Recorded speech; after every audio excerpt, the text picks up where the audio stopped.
Hey guys, how are you all. मेरा नाम है रमनदीप सिंह। स्वागत है आपका मेरे चैनल एएफएलएम के अंदर। एंड गाइस, आज हम बात करेंगे कि आज की वीडियो के अंदर कि जॉब वर्सेस प्रैक्टिस में से आपको कहां जाना चाहिए, कहां नहीं जाना चाहिए। और ये वीडियो सीए, सीएस, सीएम में हर बच्चे के लिए रेलेवेंट है जो ये प्रोफेशनल कोर्स कर रहा है। और इस वीडियो को पूरा एंड तक सुनना, क्योंकि इसके ऊपर पूरी आपकी जिंदगी डिपेंड करती है इस वीडियो के ऊपर, ताकि आपको डायरेक्शन मिल सके कि आपको जाना किस तरफ है, आपको किस तरफ मूव करना, आपको पता लग सके। बहुत सारे लोगों को यही नहीं पता होगा जॉब और प्रैक्टिस में फर्क क्या होता है। पहले मैं उसके बारे में बात कर लेता हूं, फिर मैं बताऊंगा कि आपको कहां जाना चाहिए मेरी ओपिनियन के अकॉर्डिंग आखिरी में। और दोनों रास्तों के बारे में बताऊंगा कि दोनों में से क्या क्या आपको करना पड़ता है दोनों जगहों पे। सुनना पड़े ध्यान से, जॉब और प्रैक्टिस में फर्क क्या है। देखो, मैं एक डॉक्टर का एग्जांपल लेके बात करता हूं। आपने देखा होगा जब कोई बंदा डॉक्टर होता है तो उस पर दो रास्ते होते हैं। जब भी कोई बंदा डॉक्टर क्वालिफाई होता है उस पर दो रास्ते होते हैं। एक होता है कि वो हॉस्पिटल में नौकरी कर ले, किसी हॉस्पिटल में जाए, जॉब ज्वाइन कर ले और डॉक्टर बनने के बाद, और वहां पे जो हॉस्पिटल में जो भी पेशेंट्स आ रहे हैं उनको देखे।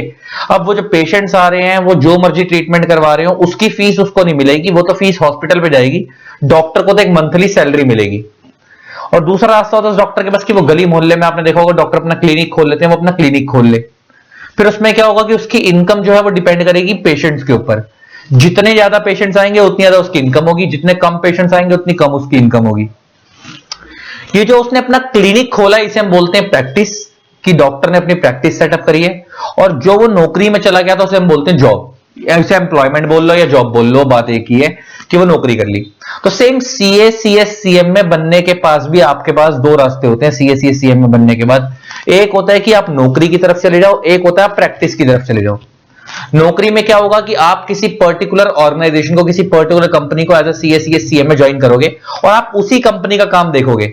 अब वो कंपनी जितना मर्जी प्रॉफिट कमा रही है, आपको उससे कोई लेना देना नहीं है। आपको एक मंथली फिक्स सैलरी मिलेगी और जो जो कंपनी आपको काम देगी आपको वो काम करना पड़ेगा। मान लो आप सीएस हो तो आप कंपनी के लीगल कंप्लायंसेस देखोगे, आप सीएम में हो तो कंपनी के कॉस्ट अकाउंटिंग रिकॉर्ड्स और कॉस्ट अकाउंटिंग वाले कंप्लायंसेस देखोगे, और अगर आप सीए हो तो आप कंपनी के टैक्सेशन और ऑडिटिंग वाले कंप्लायंसेस देखोगे, टैक्सेशन और फाइनेंस वाले कंप्लायंसेस।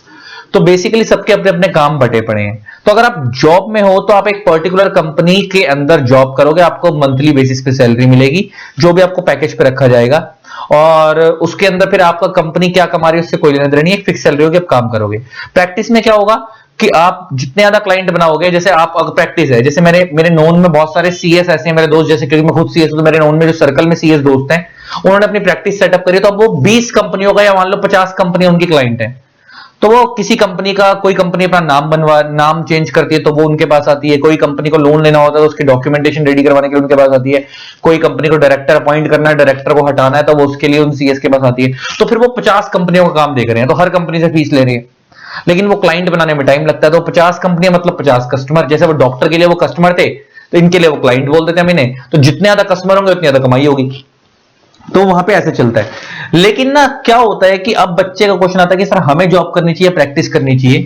तो अब इसका आंसर ना मैं 2 वे दूंगा, बड़े ध्यान से सुनना। ये एक बात पे डिपेंड नहीं करेगा, ये चीजें वैसे कई सारे फैक्टर्स पे डिपेंड करती है, लेकिन मैं आपको बड़ा सिंपल वे में समझाता हूं कि आपको जॉब करनी चाहिए, प्रैक्टिस।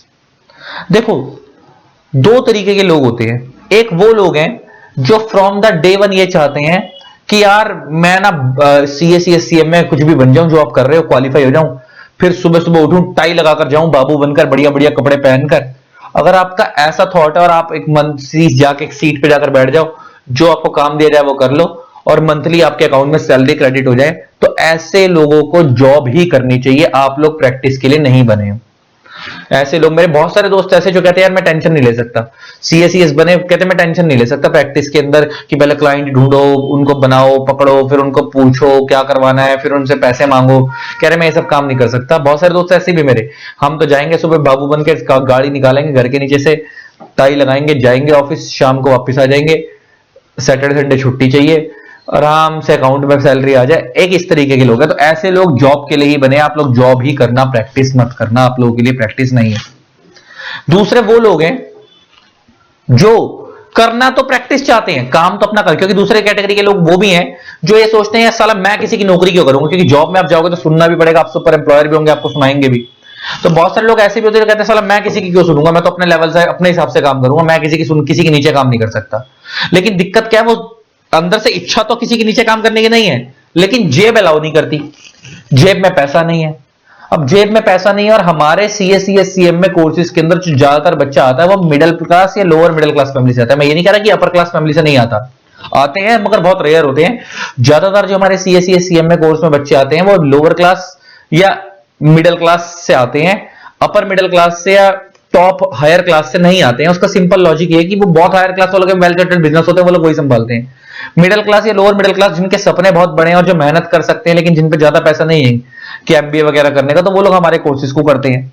तो इन कोर्सेज के अंदर जब वो बच्चा आता है तो इनमें बहुत सारे बच्चों के पेरेंट्स ऐसे हैं जो उसका इंतजार कर रहे हैं कि बच्चा आज क्वालिफाई हो तो फटाफट क्वालिफाई होते हमारी फैमिली को सपोर्ट करे।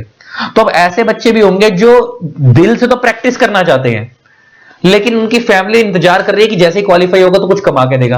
अब क्या है कि अगर तुम क्वालिफाई हो और तुमने from the day one practice start कर ली, अपना ऑफिस खोल दिया और क्लाइंट नहीं आया तो इतने बुरे हालात हो जाएंगे। कई बार प्रैक्टिस में इतने बुरे हालात हो जाते हैं कि महीने का 5,000 निकालना भी मुश्किल हो जाता है स्टार्टिंग की स्टेजेस के अंदर जब क्लाइंट नहीं होता।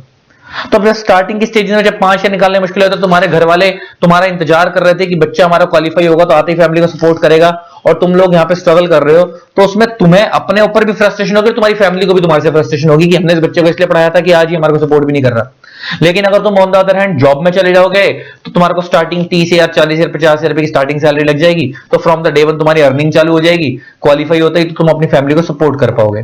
तो ऐसे लोग जो जाना प्रैक्टिस में चाहते हैं लेकिन फैमिली बैकग्राउंड स्ट्रांग नहीं है, तो मेरा सिंपल सजेशन है कि आप लोग जॉब करो। पहले स्टार्टिंग के 4-5 साल जॉब करो, अच्छा पैसा कमाओ, तो साथ कुछ पैसा जोड़ते जाओ। 5-6 साल के अंदर पैसा जोड़ने के बाद आप ये देखो कि अब आपका जॉब में ही दिल लग रहा है या अब अभी भी आपका दिल ये लग रहा है कि अपना काम करना है। अगर जॉब में दिल लग रहा है और 5-6 साल हो गए जॉब करते हैं तो क्योंकि 5-6 साल के अंदर आपकी सैलरी 1.5-2 लाख रुपए महीना हो जाती है, तो उस केस में फिर आप जॉब ही करते रहो, फिर उसी को कंटिन्यू करो, वापस प्रैक्टिस में मत आना।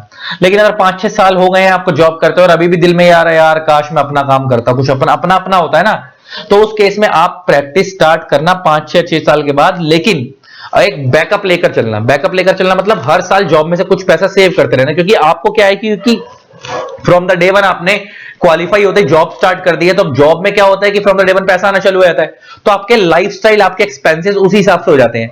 अब आपका लाइफस्टाइल आपके एक्सपेंसेस उसी हिसाब से हो जाते हैं, तो दिक्कत यह है कि खर्चे उस हिसाब से हैं, और आप जॉब छोड़ के आओगे तो एकदम से इनकम स्टॉप हो जाएगी और खर्चे उस हिसाब से, तो फ्रस्ट्रेशन हो जाएगी। लेकिन अगर आप from the day one backup लेकर चलोगे, आप जब वहां से जॉब से निकलो अगर 5 या 6 साल बाद, तो 1 साल का बैकअप लेकर चलना अपने एक्सपेंसेस का कि भाई मैं प्रैक्टिस स्टार्ट कर रहा हूं तो 1 साल के मेरे खर्चे मैं मैनेज कर लूंगा। तो 1 साल आप सिर्फ क्लाइंट बनाने फोकस करोगे, 1 साल के अंदर प्रैक्टिस धीरे धीरे स्टार्ट होनी चालू हो जाती है। तो ये दूसरी कैटेगरी हो गई। तीसरी कैटेगरी वो होती है जिसके माँ बाप ये कहते हैं कि यार हमारा बच्चा सीएम में कर ले। वो लोग बहुत अपर क्लास तो नहीं है लेकिन वो ऐसे हैं कि वो अपने बच्चे पे डिपेंड नहीं है, मतलब उसकी फैमिली उसके क्वालिफाई होने का इंतजार नहीं कर रही। तीसरी कैटेगरी वो जहां पे जिसके माँ बाप ये कहते हैं बच्चे को कि यार हमारा बच्चा क्वालिफाइड है, अपने दम पे स्टैंड हो जाए, वो भले हमें कमाकर लाकर ना दे तब भी चलेगा। तो ऐसे लोग अगर इसमें भी 2 कैटेगरी हैं, अगर जॉब ही करना चाहते हो जॉब करो, वरना मैं कहूंगा कि आप प्रैक्टिस स्टार्ट करो। ऐसे लोग जिनकी फैमिली उन पर डिपेंड नहीं है और जिनको अपने घर में पैसा देने की जरूरत मतलब नीड नहीं है, मतलब घर वाले उस पर डिपेंड नहीं है। क्योंकि आप अगर क्वालिफाई होने के बाद, मेरा सजेशन, जब आप क्वालिफाई होते हैं आपकी 22, 23, 24 साल की उम्र होती है, स्टार्टिंग के 2-3 साल रिस्क ले लो और देखो प्रैक्टिस जम रही है नहीं जम रही, क्लाइंट आ रहे हैं नहीं आ रहे हैं, क्लाइंट कैसे बनाने होते हैं इसके लिए मैं एक अलग से वीडियो बनाऊंगा। क्लाइंट आ रहे हैं नहीं आ रहे हैं, अगर क्लाइंट आ रहे हैं काम अच्छा आ रहा है तो 2-3 साल में बहुत बढ़िया आपकी प्रैक्टिस सेटअप हो ही गई है। अगर प्रैक्टिस सेटअप हो जाएगी तो क्या होता है कि एक बार अगर प्रैक्टिस सेटअप हो गई और क्लाइंट आने शुरू होकर, फिर क्लाइंट से क्लाइंट आगे रेफर होते हैं, फिर स्काई इज द लिमिट होती है, ग्रोथ की कोई लिमिट होती है। मेरे नोन में ऐसे सीएस हैं, सीएम में जो एक साल के कई करोड़ों रुपए कमा रहे हैं प्रैक्टिस से।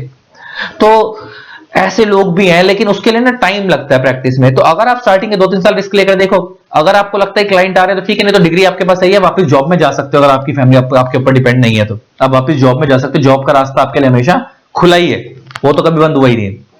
लेकिन आप लोग रिस्क ले सकते हो तो जरूर लो, कि सारी जिंदगी ये रिग्रेट ना रहे कि यार मैं काश अपना काम कर रहा होता, किसी की नौकरी ना कर रहा होता। जैसे मैं अपनी बात बताऊं तो मेरे को फ्रॉम द डे वन ये था, जब मैं क्वालिफाई हुआ तो मेरी फैमिली ऐसी थी कि हम लोग भी मिडिल क्लास या लोअर मिडिल क्लास से थे, लेकिन ना मेरे घर के हालात ऐसे थे कि वो इतना डिपेंडेंट नहीं थे मेरे ऊपर कि ये कुछ कमा के देगा, वो ये चाहते थे कि खुद कमा ले अपने लिए, बस अपना सेट हो जाए।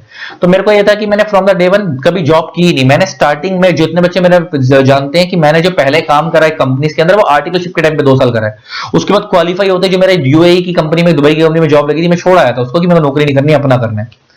तो मैंने स्टार्टिंग में रिस्क लिया मेरे को, और मैंने from the day one practice ही करी क्वालिफाई होते, क्योंकि मेरे को पता था मैं किसी की नौकरी नहीं कर सकता, और साथ में पार्ट टाइम टीचिंग स्टार्ट करी क्योंकि मैं पहले से करता था। जैसे जैसे फिर आगे बढ़ता गया, उधर से प्रैक्टिस भी ग्रो होने लगी, उधर से टीचिंग भी ग्रो होने लगी, लेकिन टीचिंग इतनी ज्यादा ग्रो होने लगी, टीचिंग इतनी ज्यादा हिट होने लगी कि फिर बाद में मैंने प्रैक्टिस भी छोड़ दी, मैं फुल फ्लेज टीचिंग में ही आ गया। लेकिन मेरा सजेशन आप लोगों को यही है कि आप प्रैक्टिस में जब आते हो तो स्टार्टिंग में आप रिस्क ले सकते हो तो जरूर लो, एक बार को ट्राई करो। 3-4 साल अगर प्रैक्टिस जमते ठीक है, नहीं तो डिग्री आपके पास है, नौकरी में तो कभी भी जा ही सकते हो। तो आई होप आपको मेरी बात समझ आई होगी कि जॉब वर्सेस प्रैक्टिस। और बच्चा बोलता है दोनों में से क्या बेटर है? बेटा ऐसा अगर कोई एक चीज बेटर होती है दूसरी चीज बुरी होती तो इंस्टीट्यूट बंद कर देता ना। अगर मान लो इंस्टीट्यूट कहता है कि सारे सीएस वालों, सीएमए वालों का प्रैक्टिस में स्कोप है, तो इंस्टीट्यूट जॉब का ऑप्शन ही खत्म कर देता, सीएमए इंस्टीट्यूट। या इंस्टीट्यूट बोलता है कि अगर सारे सीएमए का जॉब में ही ग्रोथ है, प्रैक्टिस में ग्रोथ नहीं है, तो इंस्टीट्यूट प्रैक्टिस का स्कोप खत्म कर देता, वो ऑप्शन ही खत्म कर देता। तो ऐसा नहीं है कि दोनों में से बेटर कौन है, दोनों ही अपनी जगह पे अच्छे हैं। तो इसीलिए इंस्टीट्यूट ने दोनों ऑप्शन आपको अलाउ कर रखे हैं। डिपेंड करता है कि आपके सर्कमस्टांसेस कैसे हैं और आपकी सोच क्या, आप कहां जाना चाहते हो। तो मैं अगर क्रक्स में अगर मेरी कोई समरी पूछे तो मैं यही बोलता हूं कि अगर फैमिली सर्कमस्टांसेस ठीक है और फैमिली आप पे डिपेंड नहीं है फ्रॉम द डे वन, तो आप प्रैक्टिस में जाओ, अपनी प्रैक्टिस स्टार्ट करो। स्टार्टिंग में स्ट्रगल होगी 2-3 साल, अगर एक बार नाम बन गया तो स्काई इज द लिमिट है, फिर आपकी आने वाली पीढ़ियां भी खाएंगी, बहुत काम आता है। और क्लाइंट बनते चलेंगे तो पैसा भी आएगा, अच्छा सब कुछ होगा। लेकिन अगर आपके मन है काम करने का, प्रैक्टिस करने का, लेकिन अगर आपकी फैमिली वो सर्कमस्टांसेस सपोर्ट नहीं करते हैं, आपकी फैमिली कंडीशन अच्छी नहीं है, तो फ्रॉम द डे वन आप जॉब करो, गलती से प्रैक्टिस मत आना, क्योंकि यहाँ पे स्ट्रगल ज्यादा है। थोड़ी सी प्रैक्टिस में अपना काम करने में स्ट्रगल तो होती है। जब मैंने टीचिंग भी करी थी तो हम स्टार्टिंग में 5-5, 7-7, 10-10 बच्चे पढ़ाते थे, फिर हम 50 पे, फिर 100 पे, थाउजेंड्स में आ गए। तो यहाँ तक आने में कई साल लग गए, तो स्ट्रगल तो होती है अपने बिजनेस में। तो सेम ऐसे ही अगर आप प्रैक्टिस में भी क्लाइंट बनाने में टाइम लगता है, तो अगर आपके फैमिली सर्कमस्टांस सपोर्ट नहीं करते और आपके हालात सही नहीं है फैमिली के फाइनेंशियली, तो आप, मेरा सजेशन है कि फ्रॉम द डे वन आप जॉब में जाओ, 5-7 साल अपने आप को स्ट्रॉन्ग करो, फाइनेंशियली अपना बैकअप बनाकर चलो, उसके बाद अगर प्रैक्टिस में मूड करे तो आना, वरना जॉब ही कंटिन्यू करना। और लास्ट रास्ता है कि अगर आपको मनी जॉब का फिर तो जॉब करो, बात ही खत्म होगी, प्रैक्टिस को कोई लेना देना नहीं है। तो आई होप आपको ये वीडियो अच्छी लगी होगी। इसी तरीके से वीडियोस को प्यार देते रहें, कीप ऑन कीप सपोर्टिंग। जिन लोगों ने अब तक चैनल को सब्सक्राइब नहीं करा, सब्सक्राइब कर देना, साथ में बेल आइकन को प्रेस कर देना, ताकि आप लोगों को मेरे न्यू वीडियोस की नोटिफिकेशन मिलती रहे। Love you all, Tata.